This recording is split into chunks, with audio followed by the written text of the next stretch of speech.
been listening back to the show? Do you listen to yourself? No, I never listened to the doctorate because, I mean, it's a lot of Eric. If I know that I did something that I was proud of, then I'll go back and find that part and like maybe ask Travis to listen or. Does Travis listen to any of these? Yeah, he listened to them and he instantly was giving me criticism. And then later I asked him to listen to this casting call thing that we did on Radio Labyrinth that like was just me. And I'd sent it to Tim and I asked Travis to listen to it. And he also started critiquing it right away. I was like, hey, so I was like, I don't need you to kiss my ass and tell me that you love everything I do, but I at least need you to start with the good points about it. And then you can tell me what you think should be different. Now he's just going to say, it's great. I loved it so much. Right. And that's what he started doing. I was like, no. Hey, I tell him all the time. I said, anytime that he does what I like, I tell him, thank you. Like, this is all I want. I just want to be seen and heard. He doesn't find that to be patronizing? No. All right, I probably am patronizing, though. I've gotten a lot better since I was on the Zoloft. Thank you, Trav. No, I just tell him, like, see, it's almost like a good boy. Good boy, you did it. Good boy. I guess that's pretty patronizing. Yeah, throw him a treat. She gets some sausages. And then he gets angry, but he still eats it. Yeah, thank you. I'm going to eat this, and I'm not going to enjoy it. Mm-hmm. All right, do you want to start? Should we start? Yeah, because you're on a schedule. You got to get to your sushi date. Historically, I don't like sushi. I had sushi semi-recently, and I liked it. So I want to try sushi again. You ever see that website, Sushi Night? No, what's that? I think it was like was it from Uruguay? I'll find it. There was just, you go to the site, it was a Flash site, and there was a song that played. Sushi night, sushi home delivery, sushi night. Where are recorded notes stored on the phone? Memos. There it is. I may have recorded it on here. Wow, and you still have it on that phone? Well, I recorded it from the computer into the phone, so the quality isn't the best. That's funny. That's like when we're kids and holding up a tape recorder to the radio. Yeah, that's what this was. Sushi night, sushi home delivery, sushi night.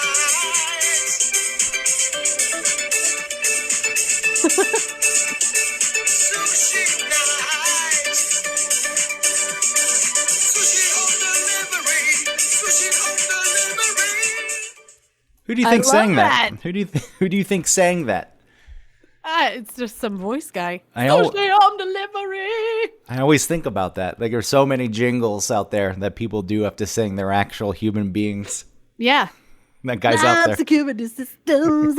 Our service puts us above the crowd. That could be you. You should look into that. I wish it was me. I had an agent for a while. I never got work. I mostly got jobs from people I knew at Clear Channel. Just calling me and saying, are you available? And then I stopped being available because I was in school. Did you have a reel? I did. I don't know. It probably was a really crappy reel, like doing spots for Southern Nights. I was doing spots for like QT. Well, that's a big one. Yeah. But that was through the station, so it was local QT, I'm sure. I did a hair cuttery commercial. Hair cuttery. I was British in it. That's insulting. There are real British actors out there who need work. Oh, you're right. I also did a breast augmentation place that was up in New Jersey, and my cousins called me when they would hear it. They would like, oh my gosh, I heard you. That ties right into our show, right? It does. Welcome to One Topic, where we try and stick to one topic. My name is Autumn Fisher. Oh, Hi. I'm Greg Russ.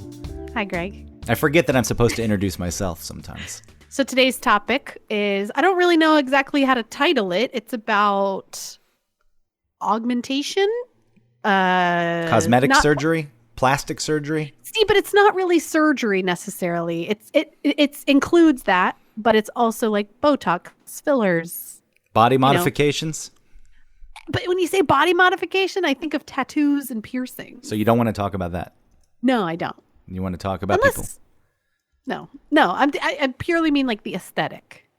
So let's talk about specifically, well, mostly women's aesthetic. I'll always like to ask, why? Yeah. Why? Because I am 36, and in June I'll be 37. And I know you're already 37, right? Whoa, you're old. Choking on old. my coffee. Are you 37 now? Yes.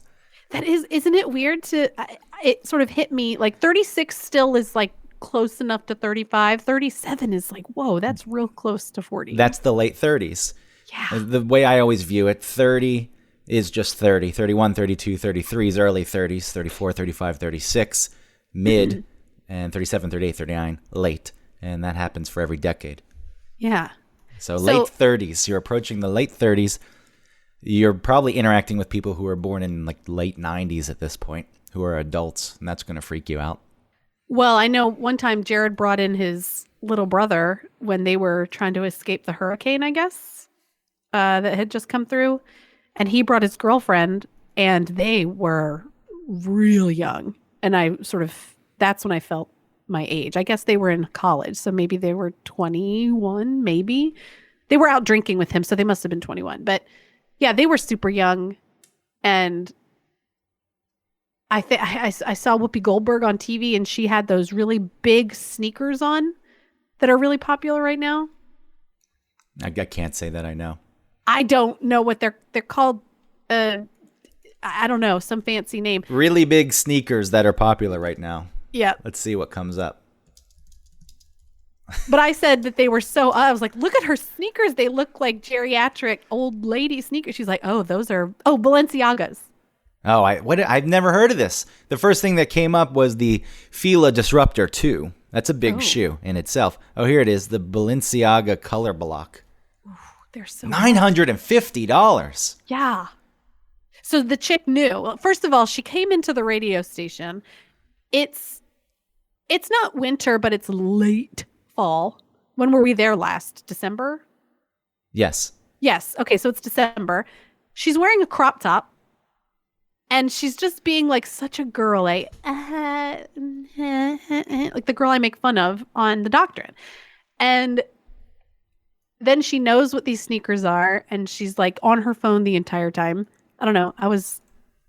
Listen, I'm sure she's a lovely person, but I don't relate. I didn't relate to girls like that when I was that age, and I didn't relate to her especially now at this age. But my point is that as I've gotten older, I go back and forth between seeing the changes in my face and not loving them to sort of remembering seeing my older cousins at this age and thinking, wow, they look really cool and like grown up. And so I feel that way too. Like I feel like you kind of get more comfortable with yourself, and so you feel more confident, and then you don't try as hard to look good, and then you kind of end up looking good because you're not trying as hard. Like you're still conscious of, what you're looking like and how you're dressing. But I don't know, you're just like better at it, right? I find there's still to be a disconnect. I know what you're talking about when you come across people who are old and you're like, wow, they're so cool. Then you get to be that age and you don't feel that age. You still feel like the person looking at the older person who says, wow, that person's cool. But I look like that. Yeah, but it's hard for me to actually look at myself and think, oh, wow, I look like that. There's that's the disconnect. Oh, I see. See, I feel like I can see that, but I don't feel that.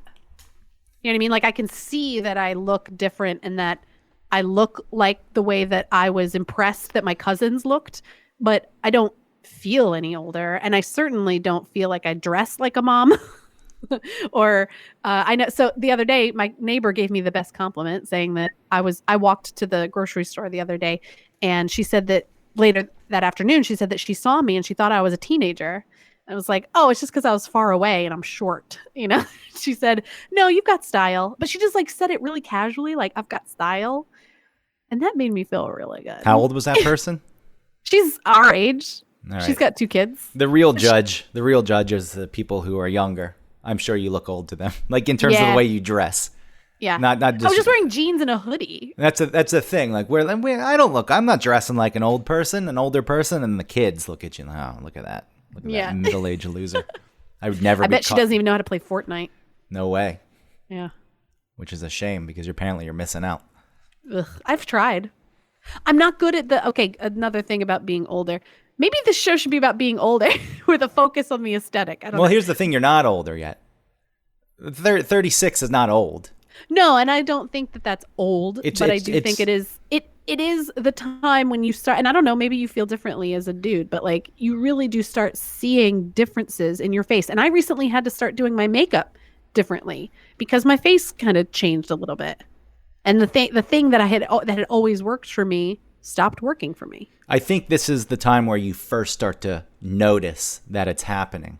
You know it's going to happen. You turn 30 and you're thinking, wow, that really happened. I got to 30, but get to this age and the changes start to come in. Like I said, I have a friend who lives with his girlfriend. He's 33. I think his girlfriend's 25. And then a family friend's daughter moved in as their roommate. And I was talking to her and she just let it slip. I was born in 1997. And you remember that earlier, the coffee, this? Yeah. That was my reaction. Really? 1997. I had a fully formed life at that point. It was in disarray. I was in high school. You know, it stayed in disarray. Maybe it's still in disarray, but it was there. There was an identity, and I had beliefs and thoughts, and this was a baby just being fed out of a bottle or a breast. Sure. Helpless. And here I am then having a conversation. It's fine. This is what happens, right? But you mean like your peers now? Because you're not saying like it's because I was thinking, well, my kids were born in 2017 and 2014. No, peers. Yes, people you're hanging But out they're with little on a kids. social level. Yeah, that is weird. Which maybe is like living in New York, it is different. You interact with a lot of people, and I'm not saying that your life doesn't present those opportunities, but I assume where you live in a suburban area, the people you come across and hang out with are probably people your age who also have kids. Similar age, yeah. But then I don't see a lot of other the other moms that I see, which is the only thing I can compare to because that's a huge part of my interactions here is as mom because I'm, so the other moms that I see, I think they look like moms. Look at those moms. So what and I sets think, them apart? To me, I don't look like that, but I must. I think you probably do look like that. I guess I am wearing leggings. You do have your own style. That is some people just move straight into a generic look. And I think you keep up a certain style, the autumn style. It's evolved over the years. As you get older, you can't be as crazy with it. Or as cute. Exactly. Because you're older. And so it's weird. It's just weird when an older person's trying to look cute. And and that's something that like, I don't feel very vain, like we'll get to it later, but like about, any sort of augmentation, whether it's fillers or Botox, the bottom line on paper, I'm against it. But in some ways I think about doing it, but that's later. But I do think about how old I am and what's appropriate. And me putting on a ton of makeup like these kids are in Instagram and YouTube videos is weird. I'm not there, and I really like nail art. That's kind of fun to do, like as a little hobby, just like as drawing on your nails basically in different ways and different techniques. But I can't do that right now because I got a life with these kids. I can't grow out my nails and do fun things to them because that's not where I am. I got to do the dishes. I got to, I have to wipe kids' butts. Like I can't have super long nails or do anything fun like that. And that makes sense. I can't wear cute little skirts like not like I wore short skirts, but I just can't wear certain things like I used to. And I don't even want to, but I am aware of those things. And just like I said with my makeup and having to change that, like I'm paying attention to that. And I think that like when you see women who grew up in the 50s and then they still have that same haircut and they still do their makeup the same way, I feel like this is where that happens, where I could just keep doing that thing that I'm comfortable with because it's just what I've always known and I remember looking good. So I'm just going to put on that blue eyeshadow and those big pink lips and my bouffant hair and I'm just going to go out because that's how I looked good and that's what I'm sticking with. But this is where you have to start paying attention if that's what you're into. Well, I think you should evolve your look because you evolve as a person. You're not the same person now that you were back in your mid-20s when you were wearing the skirts and doing the nails. So why wouldn't you evolve your look? Anyone who just sticks with the same look throughout their life, that's kind of giving up. I'm not saying... It's playing it safe. It is, but it's like you're not even thinking about who you are, because I just assume that your style would change and evolve as you changed and evolved. Well, and that's something too. Maybe people are not paying attention to who they are, or maybe their priorities aren't there for that. I think there's a lack of self-awareness with a lot of people. You get to a certain point, then you stop thinking it's supposed to be this way. I'm an adult. This is the way it is now. I shouldn't be interested in these certain things. I shouldn't be acting this way. But then with that logic, then I should be doing whatever I want. Well, you're making choices. Yeah. You're making choices that fit your life where you are now. Mm-hmm. So it's a different thing than keeping that haircut from the 50s that you had in your flapper dress that you never got rid of. Well, for example, like a lot of moms, when they have their kids get short hair, because it's harder to keep up with longer hair, and kids pull it and it's in the way. And a lot of moms end up just throwing it up in a ponytail anyway. But there's a lot of, I think as you get older, you don't have to get the short hair, like a boy cut, or even, Hey. Why does short hair have to be a boy cut? Sorry. Pixie. You can have any kind of military style. Yeah, any hair. Yeah, Sinead O'Connor had a good hairstyle. She did. And apparently when I buzzed my hair in high school, people said I looked like her.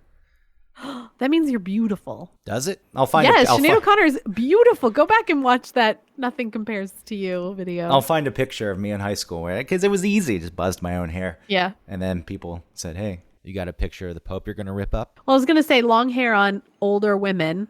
It doesn't, well, not older, just like a little bit older, like 40s, 50s, looks weird. I think at some point it goes the other direction. When you're really old and you have long hair, then it's kind of cool. Yeah, a lot of old ladies do go with short hair. Yeah, because they're old. They can't keep it up. They can't I don't know. It's probably thinner though too, right? What's that? It's probably thinner at that point too. So the longer it is, the more you can see that the hair is thin. Maybe. Like it weighs it down on the top. Well, we'll do a follow-up episode to this one in 40 years when we're in our 70s. Yeah, and we're still doing this show? Yeah, still doing this show. And we'll talk about how our styles have evolved since then. I wear hopefully by denim, then I wear denim pants without pockets. Hopefully by then an elastic waistband. It'll just be a computer for me. Speaking in my voice, I'll have uploaded my brain. So wait, the what's it called has happened? What is that called? Singularity? The singularity's happened? It's supposed to happen at some point. The Age of Spiritual Machines has a date for it, which maybe at this juncture we've passed. Well, you know who doesn't have to worry about the way that they look? It's computers. That's true. You get rid of that completely, which would be a great relief, I think, to humanity, to stop worrying about our looks, at least in Western culture, which I'm going to ask you. You're talking about how you're, in theory, opposed to getting Botox or modifying your looks in any way. But it sounds like you're somewhat interested in it, and I want to know why. What are you trying to achieve by doing that? I'm just trying to achieve the best result that I can get without doing too much. Because I think right now, and maybe even earlier than now, like this age, this is when women start to really consider it and start getting it. Because the lines here around your mouth start really coming in. When you smile and stuff, there's a lot of fine lines that happen out here, like above your cheeks. And then even like your jowls, your face starts to drop just a little bit behind your chin. And they talk about aging in women and how you want to be an upside down triangle with the point facing down. Who says this? Who says this? Because it's a youthful look. So that's what I'm getting at.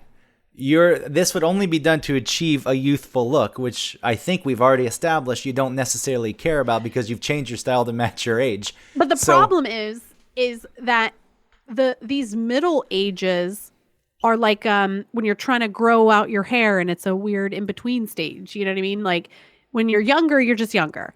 When you're older, it's great because you're just older. Like you're actually old. and you've got lots of wrinkles and character, and it's kind of beautiful in a lot of ways, like these older faces. It's also because you've crossed the tipping point, and whatever you could do to fight it, it's futile at that point. There's no. But then at that point, you're kind of grateful that the person didn't fight it, because look how interesting. Like they look like an old person, and that's kind of fine. You're old. It's great. But then during this middle time is when like things start to look a little weird, and then women start producing less estrogen, and then they look a little bit like men, and then men start to produce more estrogen. They ended up look like women. Yeah, this is natural. This is what happens. Why is everyone trying to fight it? Where's the pressure coming from? I've always cared, and I guess we could say that must come from somewhere. Like I got it from the world saying that women should try and stay youthful. I guess I don't want to look unnatural, and getting any procedure done, there's the risk of looking unnatural, and that's what I refuse to do. Well, the procedure is somewhat ageless. And we've talked about this, I think, on Eric's show before, but I've always felt you get some kind of Botox or plastic surgery, something done to your face, whether you be in your 20s, whether you be in your 30s, you automatically just look 42 years old to me. See, that's when people go too far. Because think about someone like Kylie Jenner, who had thin little lips and had a face that looked like a normal person's face. Even like Bella Hadid, she looked very different, and then got these subtle little things done. Jaw contouring, Botox, but in like subtle places just to open up your eye. Like there's Botox that you can put in different places, so it's not like you're trying to erase wrinkles with it, but instead it relaxes and tightens certain muscles, and so like it opens up it puts like an arch in your eyebrow, and so it makes your eyes look a little bit more open. I'm still opposed to it. I am too, because if I did it right now, I think that I have the potential, unless I go somewhere crazy, but if I go to someone who's good and they do a subtle job, then I could look great. Like, wow, you look refreshed, you're glowing, you look beautiful. And like, maybe I wouldn't use much makeup, or who knows? And I don't hardly wear any makeup anyway. But anyway, but then you got to keep that up. And every time you go, you're spending money on it. And when you leave, you want to see the result. And that's where I think people get into trouble, because they want to get, and then maybe it also gets easier to do bigger things. Like, well, I've been going to this person for a long time. They've made me look pretty good. We're getting to a point where Botox and fillers and whatever else they're doing ain't cutting it anymore. And so they're saying, I'm getting a hooded, what is this called? Eyelid, right? Because as you get older, right, the skin here starts falling down, and it can make you look old, and also stuff gathers under your eye. And so people say like, okay, well, I trust this person who's been doing these procedures.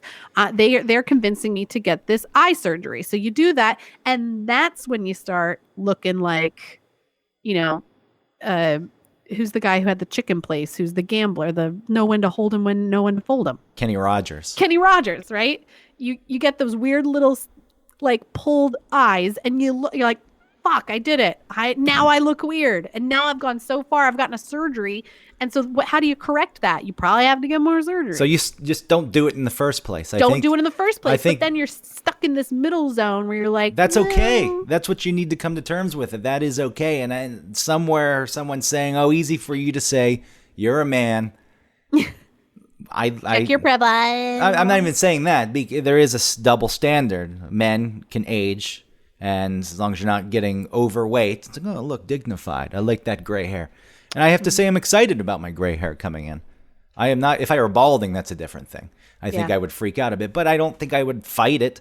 Maybe I can't say. That is a tough one. So maybe that's your... Well, what I'm trying to set here is I understand, but you're not going to win with balding either. You can try the Propecia.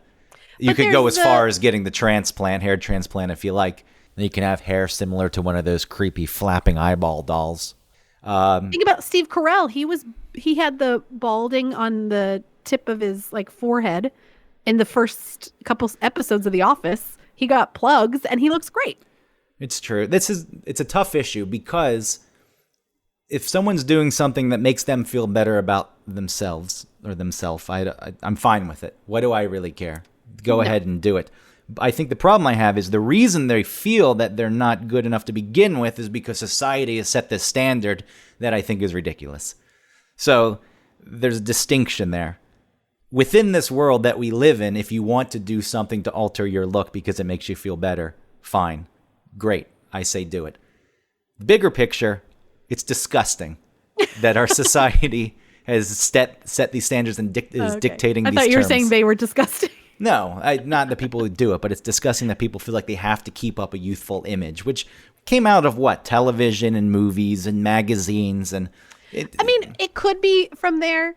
It depends on the person who's taking in that kind of thing, because, I don't take a lot of that stuff in. I guess it could be just ingrained in me, but I just want to look similar to how I did before. But you can't. It's changing. This is what right, happens. And I said, on paper, I'm fine with that. And you take care of yourself. Don't confuse the two. Like, not looking youthful doesn't mean you're not taking care of yourself. You should certainly take care of yourself.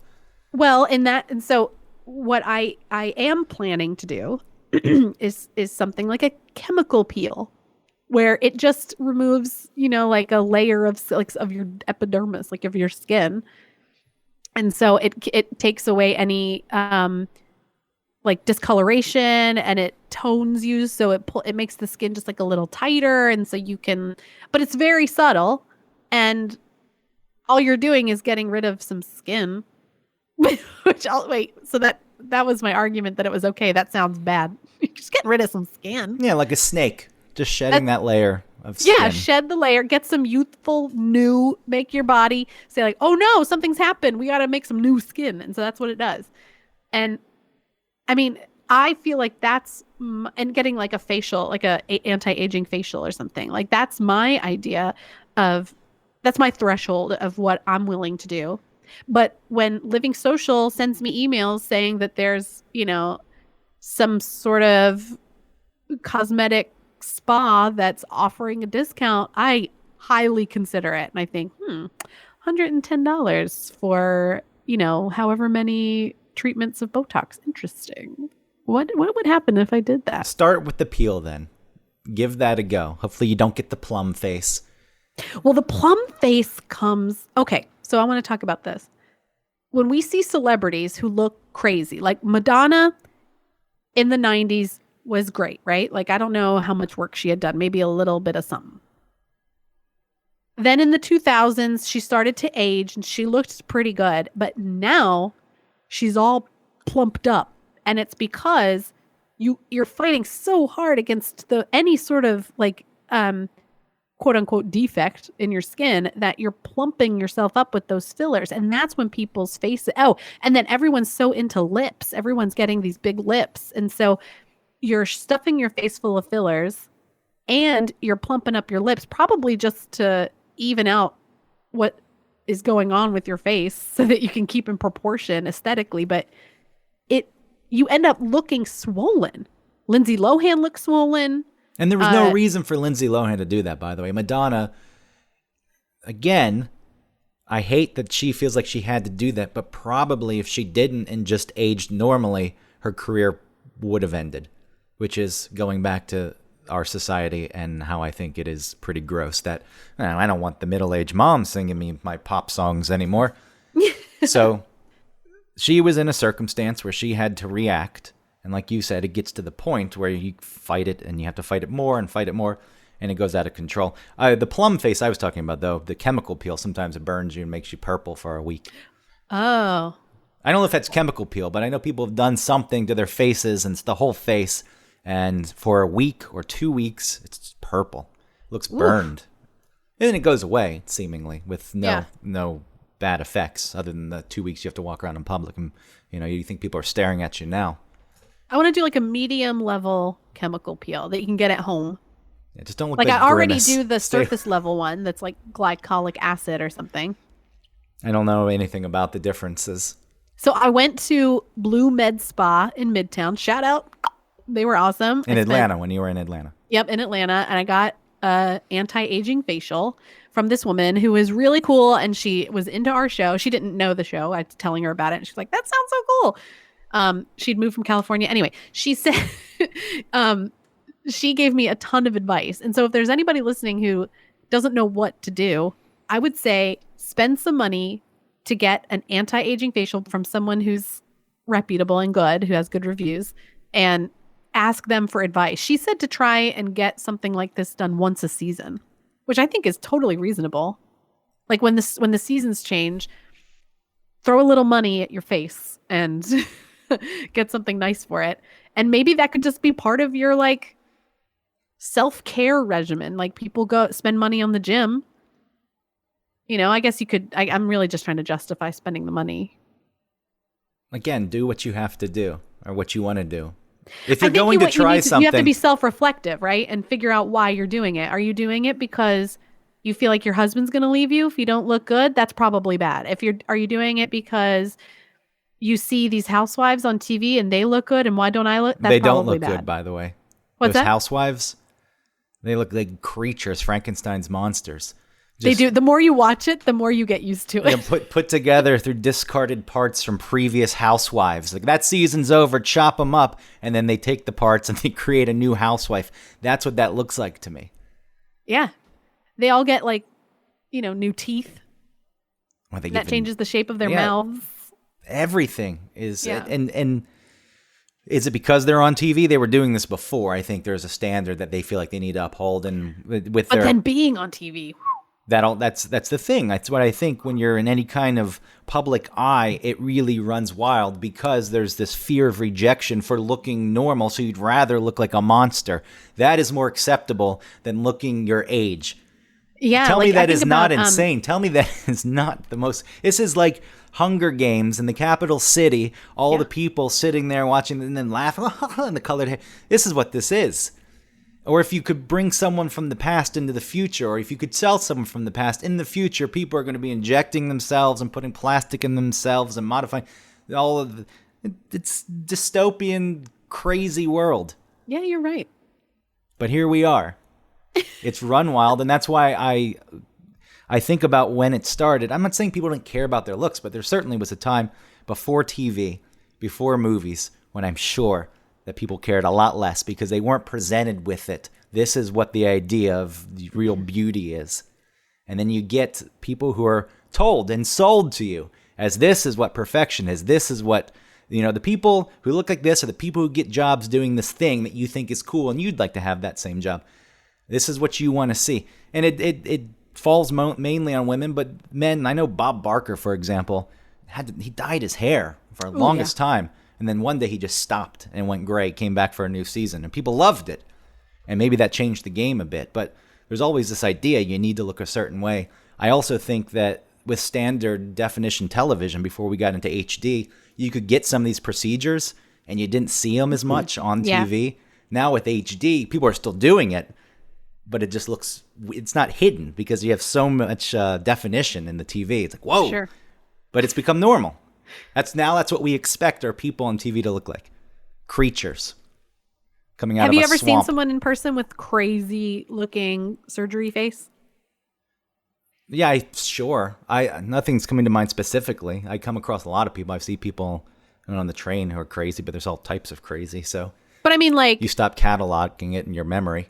So I'm thinking of Farrah Abraham. Do you know who that is? That was the teen mom. Right. And have you seen her, the way that she looks? Well, she got into porn, right? Well, sort of. Or was that just a She one-off? pretended to make a sex tape that was leaked? That she like, I don't even think that it was under like the sort of storyline that it was leaked. I think it was, I made this for fun and I'm putting it out. Like, I don't think she got into porn. So she just But it was with a porn star. But it was a thing. It was more of a publicity. Yes, it was a stunt. publicity thing. But she looks like, I mean, like. How old is she? Or was she when she even started this? Because I don't know how old she was. This is one of those things that someone's already young. They're young and they look good. Right. And they still feel the need to look differently. And what is driving that? Where is that coming from? Why is that happening? Okay, so she's 27. Now. And she's probably looked crazy for 5-6 years at this point. Oh my God. She is like cuckoo crazy looking. It's a shame. Is there any going back for her? No, you can't go back. She's got new teeth. All right, that's what I'm asking. Is it so far gone? Why? Why would you do this? I just looked up Farrah Abraham, and I knew she was before, but I'm looking for the most recent photo. Yeah. It doesn't even look like you can move. It looks like you're wearing. You ever wear clothes that are too tight and it's restrictive? That's what that face looks like to me. Yes. It's like I can't even move my own face. It's horrible. I at least look good. You don't look good. You don't. You have a perpetual smile on your face, which I guess is maybe a positive. Could you think about dealing with someone who's got the perpetual smile and they're angry and they want to frown at you, but they can't, so you're not reading their facial expressions? You lose that, I'm sure. She's projecting to me. Okay, so when someone's older, there's a little bit more context and maybe a little bit more understanding to that. But then when someone is young and looking like this is what you're talking about, where they end up looking like the 47-year-olds. Yeah, it just goes to that age. Like Kim Zolciak. I don't know who that is. Kim Zolciak from Real Housewives of Atlanta, and he was like, there was a tiny moment where she and like Southside Steve were getting together. Oh, yes, that one. Yeah. She is only just now turning 40. And she's looked like she's 40 for the past 10 years? Yes. Oh my God. Kim, we're going to look that up. I'm looking her up now too. I'm sharing the screen with you. I think it bothers me. And her daughters look just like her now. Like they're both of her daughters are getting lip injections. And so they're, 20 years old and younger. The oldest I think is 20 maybe. And she looks just like her mom. And so what are you saying? You look 40 also. It bothers me that this is the state of things, because you can't, if you're doing this, you don't actually like yourself, right? I'm not saying you hate yourself. I'm just saying there's something weighing on you that you don't like about yourself. And that over time takes a toll. If you're constantly worrying about your looks and you feel the need to compulsively get more surgery to keep up with whatever image you've created in your mind of perfection, that can't be a healthy mental state to be in. No, it can't. And again, I'm assuming a lot of things because I'm not in this position. So maybe it's not fair of me to just, assess all these people and put them under one umbrella. But I feel like it's a safe bet to say that this is a struggle that has to be tiring. Well, when you focus so heavily on one aspect of you, then it becomes probably all-encompassing, right? You become obsessive. Look, I battled with this a bit. I've talked about this, I think, with you. The fact that in middle school, someone told me I had a Jew nose. I didn't even know what that meant at that time. I was just, what does that mean? And then you find out it means you have like a big nose. And I'm half Jewish, and then there's more layers to it. And it's like, well, why is that even a bad? So I pressed the bridge of my nose for years. I would just press it as hard as I could, and it got to the point where I put some curling weights on it and it broke. I heard the snap. I broke my own nose because I became so obsessed with this offhand comment that someone made. Also the same thing with my teeth, because I refused to have my wisdom teeth taken out and I was convinced my bottom teeth were crowding. I was like, it's getting worse, it's getting worse. So I used to bite styrofoam, and I would look at the styrofoam, then I would keep it, and then I would bite another piece of styrofoam a couple weeks later and compare to see. This is obsessive behavior. And wow. The fact I was tired constantly. So I can understand some of what drives this, and it's maybe not the same for everyone, but it can get to the point where it's not healthy behavior. And, yeah, so and it only comes from this idea, though, that other people are going to look at you and say, ugh, that's the only thing. Because what do I care if I have crowded teeth, ultimately, if they're functioning, they're not falling out. Right. What do I care if I had a little bump on my nose? It's like, what? It only comes from this idea that society is going to reject you if you don't look a certain way. It's no way to live. Does it really come from society? Because could it just be that you don't like it about yourself? No, it came from it being presented negatively. Someone said, "Oh, Jew nose" to me in that disgusted tone. Yeah. And that took it. If they're like, "Oh, I really like your Jew nose," that's a totally different thing. Then you don't go break your own nose. It comes from, it's just, it's bothersome that someone had that much power over me. Yeah. But I was also in middle school when you're already things are awful and you don't understand who the hell you are or what Right. you're doing in this world. So, it had more of an impact then, but for it to carry over and people carry it with them, I carried it with it 2 years. That's enough. People do this for decades out of their life. I feel for them. I don't want you going down that road. I think too that I always sometimes when I get a haircut, like I get super focused on whether it was good or bad, and if I think it wasn't very good, then I think about it a lot and think, I like, oh, it's bad, and people can see that it's bad because I notice bad haircuts on other people or bad color or something. And so people are probably noticing that about me, and I don't want that or whatever. And so I always think about if I ever got something done. So for example, there's someone I follow on Instagram who got some Botox, and it's a drag queen. And he said he really liked it at first, but as it settled in, when he would raise his eyebrows, it made this weird line, like sort of like the Joker, like it only rose up on like the arch of his eyebrow when he raised it, and so it like made a big crease when he would raise his eyebrows. And I was when he said that, he was fine with it. He was like, "That's a little bit weird, but it'll go away." Blah blah blah blah. If that was me, that's all I would focus on. Is now I have this weird thing in my face and I can't get away from it. And now how do I fix it? I has to just like wear off. I can't go back and have them do something else, because then what if that makes another thing look weird? Or what if they inject me here and do that and then I don't like it? And then when I smile, I look like real weird, like I don't have teeth, or who knows? I think that I would freak myself out if I got, it would have to be, the perfect experience every time. Because if it wasn't perfect, I wouldn't be able to live for months of having this weird feature on my face. All I would want to do is go back to the way it was, like Control Z. I just want to undo that. Well, that's a risk. That's a risk that you run. And I don't know what the percentages of are coming out perfect all the time. I don't really know anything about Botox. How long does it last?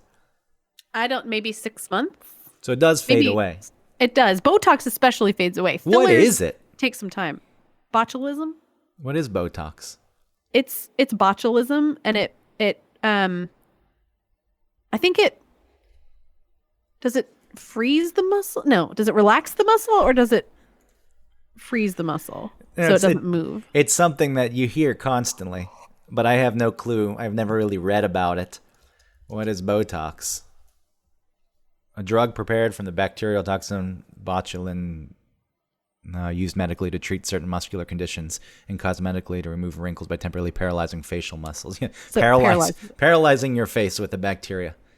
Yeah. A bacterial toxin. Wow. Yeah. Isn't that weird? This is the way to go, huh?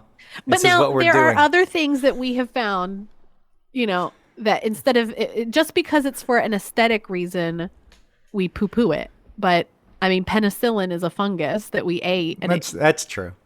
So it's just something by choice. When you're doing that by choice, I'm putting this bacterial toxin in my body by choice. Penicillin's like, I'm going to die. I need this thing to kill this other thing that's killing me. It is. I think that's why we dismiss it. Right. And again, if someone wants it, what do I care? It's just, it's me passing judgment on society and then assigning what other people are thinking to them. I could be completely off base here. But I'm doing the same thing. I'm judging because, like I said, on paper, I don't want these things. I don't want fillers or Botox or lip fillers or whatever. But I think about it. And for me, like I said, my sort of stopping point is getting like a chemical, but like I feel like that's acceptable, whereas other people would say, well, I feel like it's totally acceptable to get Botox as long as it's it's preventative, like you do it just little bits and it's you don't go overboard, blah blah blah. What's but it I preventing? Judge that Aging. It's preventative. It's preventing aging. Yeah, but it's not. It's masking. It's masking aging. Aging's still happening. It's a natural process. But if you want to make I'm just playing devil's advocate. You want to make yourself look better, or like after breastfeeding, my boobs are different, and so I want to get a breast lift, or I want to get small implants so that they look like they used to. Are we judging that? I would ask why again. Stuffing a ball of silicone under the muscles on your chest. If it's done properly under the muscle. If it's if it's done cheaply, just shove it in there.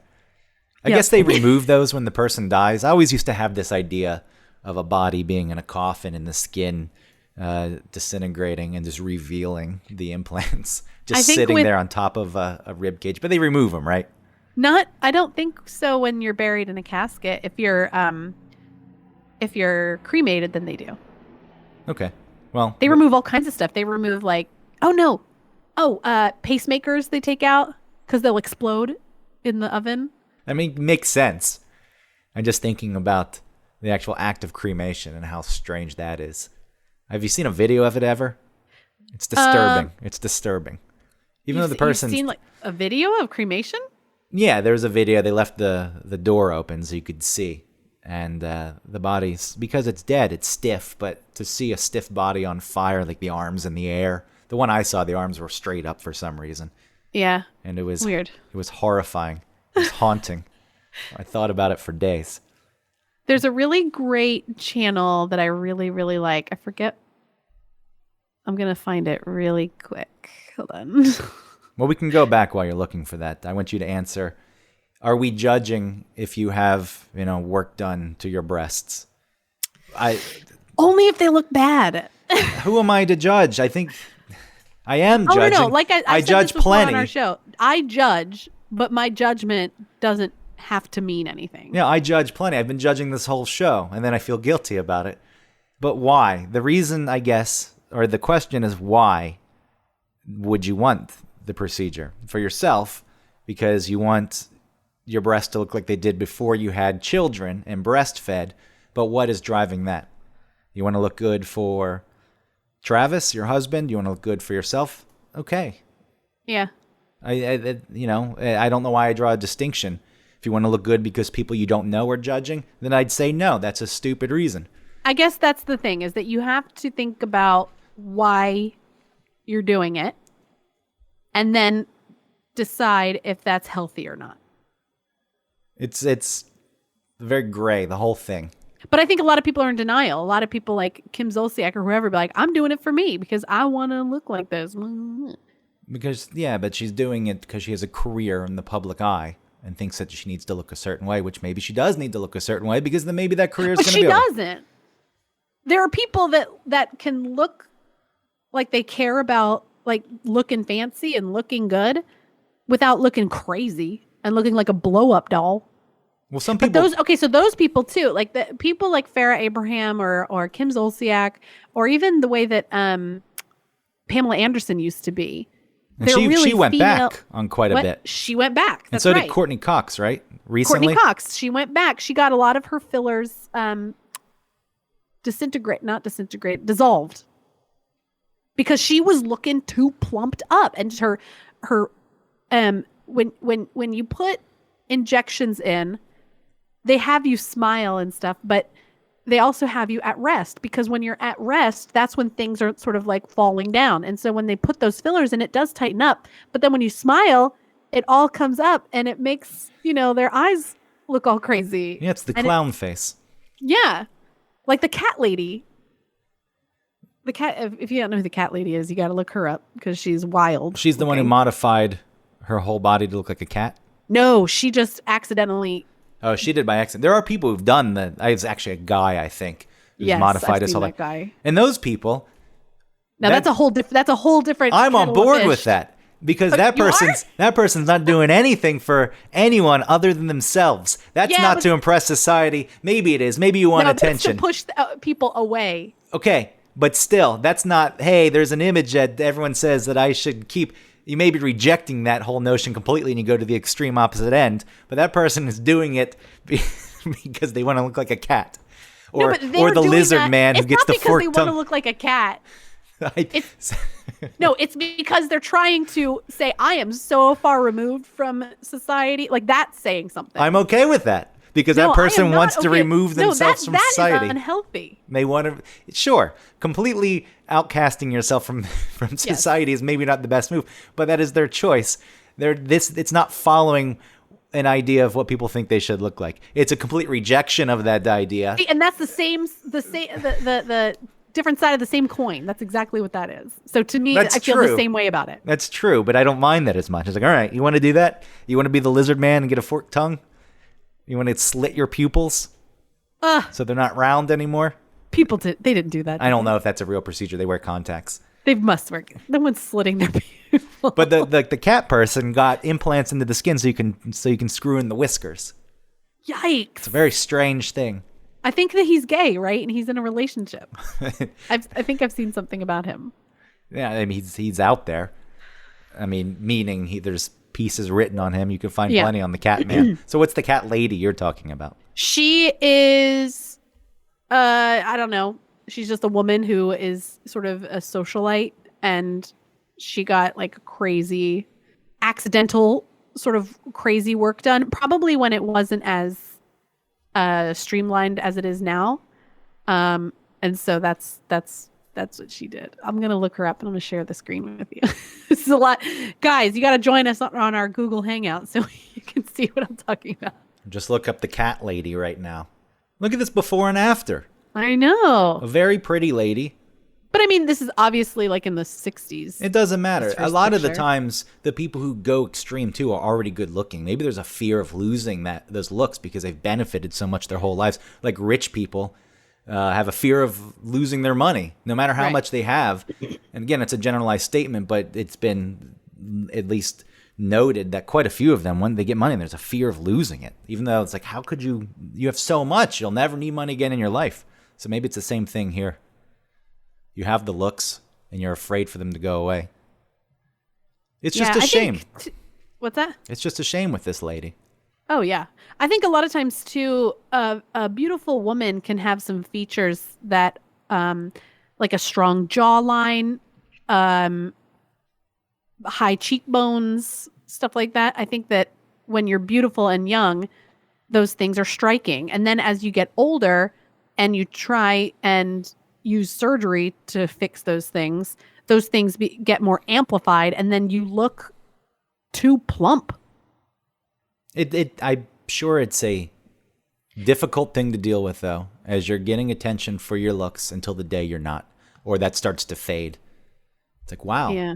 this thing used to get me so much attention, and now it's disappearing. Well, that didn't happen with Carrot Top.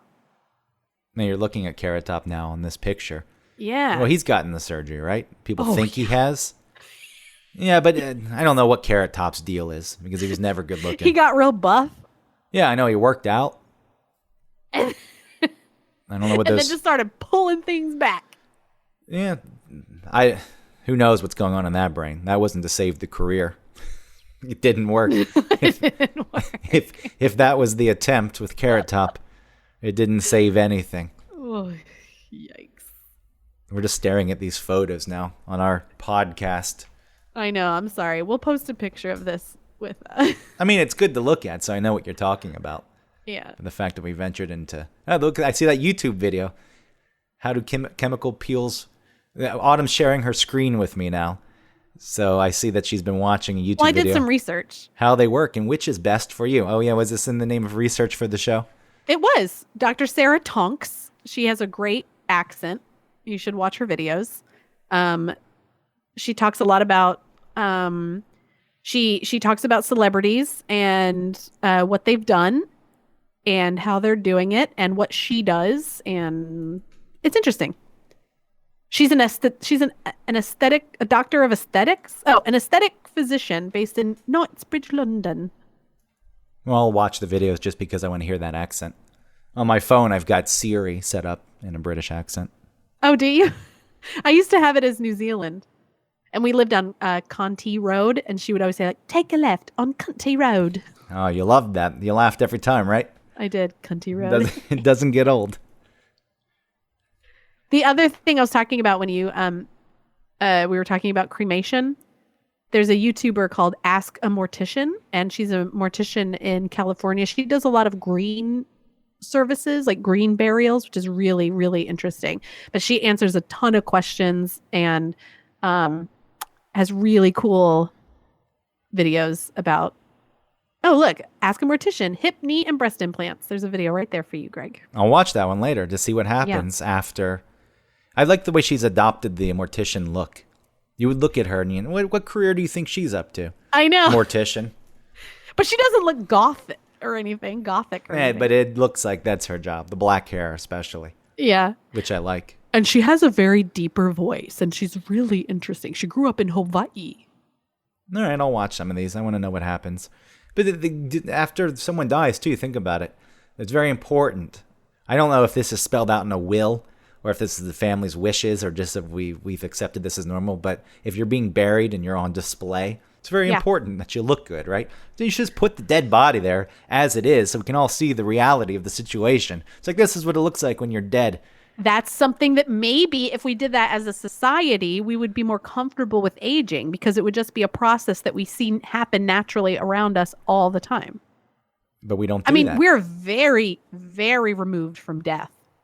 I know we are. And I think that's what drives my fear because everyone just goes around pretending it's not real or fighting it in indirect ways.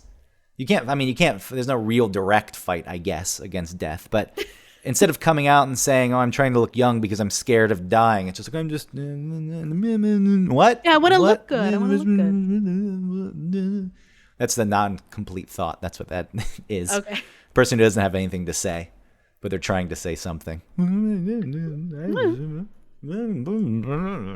Yeah, like ask me why I'm going to get Botox. Why are you going to get Botox?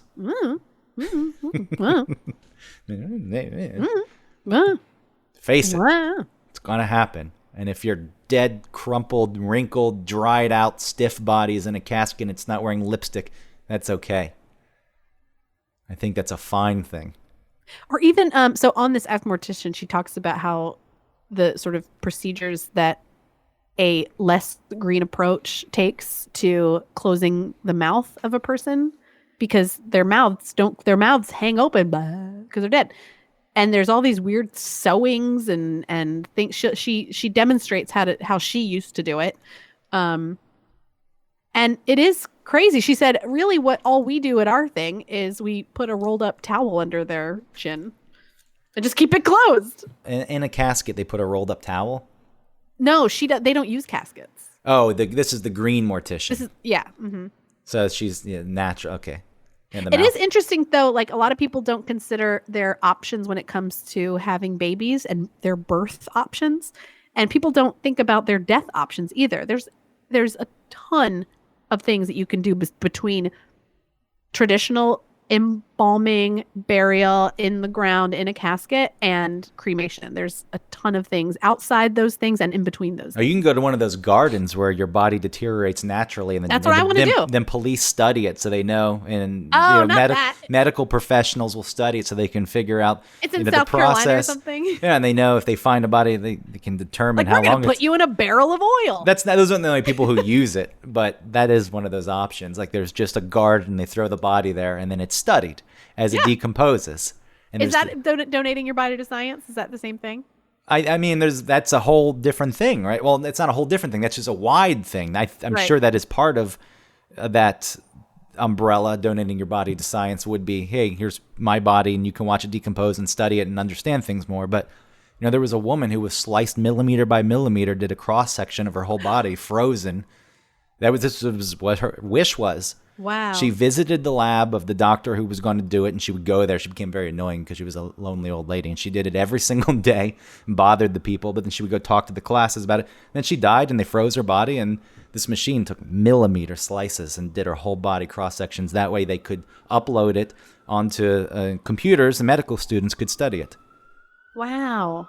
I've got a siren. What would they learn from that versus an MRI? Well, because this is actual imaging of the body. The MRI is a computer imaging of the body, right? It's just taking... Okay. That's an ambulance, by the way. It's not a fire engine? That's not a fire engine. That's an ambulance. Just in case you were wondering. There's someone listening. Oh, it's like people who can tell what kind of train is going by? I know what kind of trains are coming, and the subway here runs trains from different decades, and I can tell you. No. Yes, I can tell you which train is coming by the and sound that of it. comes from wisdom, which comes from aging. You can't gain wisdom without aging. And you know what? On your face, when you have lines and wrinkles, it just shows that you've lived a life. Yes, it's like a tree and it's rings. The more That's wrinkles right. you have, the smarter you are. So This person must know something. if you I get- shouldn't discount them because they look like an old bag.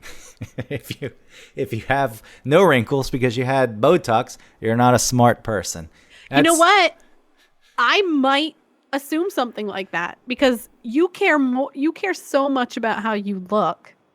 That's the thing. Okay, we'll wrap up soon. But I think that's the thing that I think about when I see comedians like Sarah Silverman, who is either a vampire or just has gotten some subtle work done to her face. She's doing a good job keeping it up because she looks great. But there's no way that she hasn't aged since 2003. Maybe she has long telomeres. You've ever read about telomeres? No. Maybe it's pronounced telomeres. If you have long telomeres, you age a little more slowly. What are telomeres? They're Sea telephones? What's the telephones I don't from know. the sea? The best way to sum it up in my own words is going to be wrong. There's strands that hold information for the reduplication of cells, and over time they shorten. So if you have a longer one, that information is there for a longer time. If that makes sense. Interesting. But that's like a stupid Greg way of saying it. Stupid. It's a Greg. compound structure at the end of a chromosome. A repetitive nucleotide sequence at the end of a chromosome, which protects the end of the chromosomes from deterioration or from fusion with neighboring chromosomes. But it's something there. The longer this is, the more it protects the chromosome. Maybe that's where, the DNA and the sequence. Who knows? Anyway, you want to read about it. It is interesting. How do you test to see how long or short your telomeres You are? can't really, but people who have more freckles and moles tend to have longer telomeres. What? Yes, but you're also subject to skin cancer at a higher rate if you have more freckles and moles. So there's a trade-off. Does there. that have to do with having telomeres? Well, no, but I'm saying there's a benefit, but there's also Okay. a risk involved. That's why I don't go in the sun. I think I'd like to wrap it up by saying this show is all about our opinions and yes, maybe some judgment. But like I've said before, I don't feel like my judgment has any more weight than anybody else's opinion or judgment when it comes to certain things like this. So if you're out there and you're listening and you've gotten Botox and fillers and you want to get some breast implants or you have them already, Godspeed, whatever. Yeah, there's no judgment on the person directly. But I would like to say that you don't, you may feel better about doing it, but you wouldn't lose people by not doing it. Well, you may lose some people, but those are probably people you'd be better off without. Exactly. I think the sooner you can, whatever's driving it, but all I can do is say, if I were to do this, what would be the reasons I did it? And that would be because I felt like there was some pressure from society. And the sooner that can be dismissed and you don't care what other people think, then the better life you're going to have.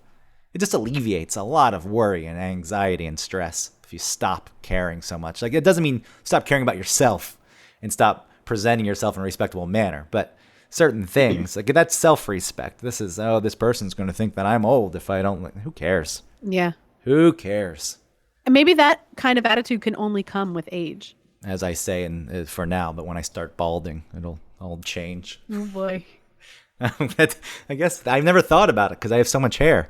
Yeah. But if I were to bald, I don't know. It depends on the age. If it happened now, especially, I would freak out. I think Yeah. See?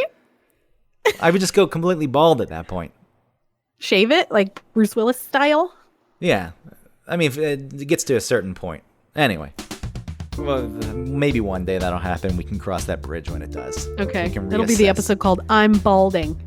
I'm balding, and it's gonna be crying and panic the whole time. Yeah. All right. I want to thank everybody for listening.